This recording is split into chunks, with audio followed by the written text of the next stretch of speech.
তারা আলেম মনে করা যায় না, দাড়ি মুখে থাকলেই তারা আলেম মনে করা যাবে না। আমি জানতে চাই সাহাবীদের মানার কথা ইসলামে আছে না নাই? বলেন আছে না নাই? এখন যদি কেউ কয় আমরা শুধু আল্লাহকে মানি, রাসূল মানি, কিন্তু সাহাবায়ে কেরামকে মানি না, আমি তোর কাছে প্রশ্ন করতে চাই 20 টাকার তারাবি তোর কোন বাপে দিতে দেখ?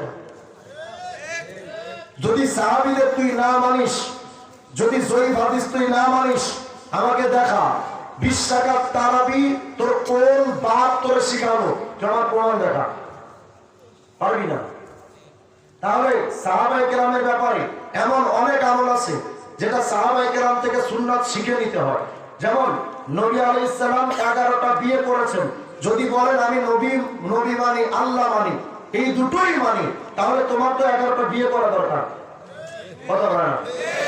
নবী আলাইহিস সালাম তো ওটা বলেননি, বলেছেন আমাকেও মানো, সাহাবীদেরও মানো। কারণ সাহাবায়ে কেরাম বুঝিয়ে গেছেন কোনটা সুন্নাত, কোনটা সুন্নাত না, কোনটা কিভাবে আমল করতে হয়, এর প্র্যাকটিক্যালি নমুনা দেখিয়ে গেছেন আমাদেরকে সাহাবায়ে কেরাম। এখন যদি কেউ বলে আমরা সাহাবীদেরকে মানবো না, সাহাবীরা এই গুনাহ করেছে, আমরা কেন তাদেরকে মানবো? সাহাবায়ে কেরামকে মানার ব্যাপারে যারা দোষ সমালোচনা তৈরি করে তারা পশ্চিমকালে মুসলমানের বন্ধু হতে পারে না। ক্লিয়ার? আচ্ছা, তাহলে বলেন মানবো মোট কয়টা? কোরআন, সুন্নাহ, সাহাবা। যদি কেউ বলে আমরা শুধু কোরআন মানি, নবী মানি না, মুসলমান না বেঈমান?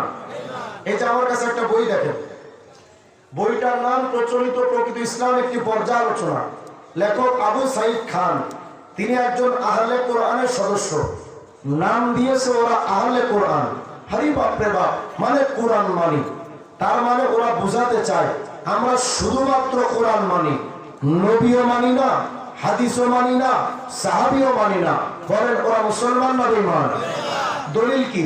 সূরা নিসা 115 নম্বর আয়াত, আল্লাহ বলেন ওয়া ইউশাকিকির রাসূলা মিন বাদি মা তাবায়্যানা লাহুল হুদা ওয়া ইয়াত্তাবিআ গায়রা সাবিলিল মুমিনিন নুআল্লিহি মা তাওয়াল্লা ওয়া নুসলিহি জাহান্নাম। আল্লাহ বলেন যারা আমার নবীকে মানে না, নবীর বিরোধিতা করে, সাহাবীদের পথ বাদ দিয়া যারা অন্য পথে চলে, আল্লাহ বলেন আমি তাদের কুফরির দিকে ফিরিয়ে দিব, মানে তারা কাফের হয়ে বেঁচে থাকবে, ওয়া নুসলিহি জাহান্নাম, এবং তাদেরকে জাহান্নামে নিক্ষেপ করব। তাহলে আমি জানতে চাই যারা সাহাবী মানে না, নবী মানে না, এই আয়াত দ্বারা বোঝা যায় ওরা মুসলমান না কাফের? জান্নাতি না জাহান্নামী? বলেন তো নবীকে মানার কথা ইসলামে আছে না নাই?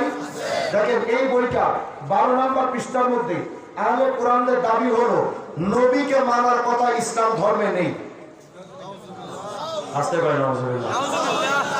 এরা আসবে, হয়তো আপনাদের দিকে না আসলে খুব দ্রুত আসবে। বিশেষ করে জেনারেল শিক্ষিত ভাই যারা আছেন তাদেরকে মূল টার্গেট রাখে এরা। আর আপনাদের এই এলাকায় তো ভণ্ডদের কারখানা, যে কোনো সময় হুট করে চলে আসবে, টেরও পাবেন না। আমি জানি এদিকে কাদিয়ানীদের গির্জা আছে, এদিকে হিজবুত তাওহীদের অফিস আছে, অনেক ভণ্ডরা এদিকে আছে। আমার এই পাশে নাকি শুনছি চারটেই এখন ভণ্ড আছে। কত বড় আছে না নাই? এজন্য আপনাদের এইদিকে মূল টার্গেট করে রেখেছে বাতিল্লাহ। এজন্য আপনাদের সতর্ক থাকা দরকার। দেখেন কি বলে তারা, বলে কেউ কোন বাণীকে মুহাম্মদ সাল্লাল্লাহু আলাইহির বাণী, কর্ম, রীতিনীতি তথা সুন্নাহ হিসেবে দাবি করলেও তা সত্য হিসেবে গ্রহণ করতে হবে এমন কোন বিধান ইসলাম ধর্মে নেই। মানে নবীকে মানার কথা ইসলামে নাই। বলেন তো নবীকে মানার কথা ইসলামে আছে না নাই?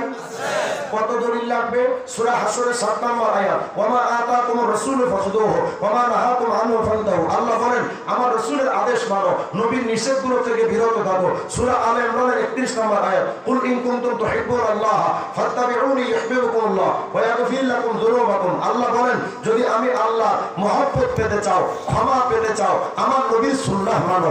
হাদিসের মধ্যে সহিহ বুখারী 7280 নম্বর হাদিস, কুল্লু উম্মতি ইয়াদখুলুনাল জান্নাতা ইল্লা মান আবা, কিলা ওয়া মান ইয়াবা, ক্বালা মান আতাআনি দাখালাল জান্নাহ ওয়া মান আসানি ফাকাদ আবা। আল্লাহর নবী বলেন যারা আমার সুন্নাত মানবে জান্নাতে যাবে, যারা সুন্নাত মানবে না জাহান্নামে যাবে। তাহলে আমি আপনাদের কাছ থেকে একটা সিদ্ধান্ত জানতে চাই, কোরআনের আয়াত আর হাদিস দ্বারা কি বোঝা গেল? নবীকে মানার কথা ইসলাম ধর্মে বলেন তো আছে না নাই? আচ্ছা, তো যে লোকটা এই দাবি করলো আহলে কোরআন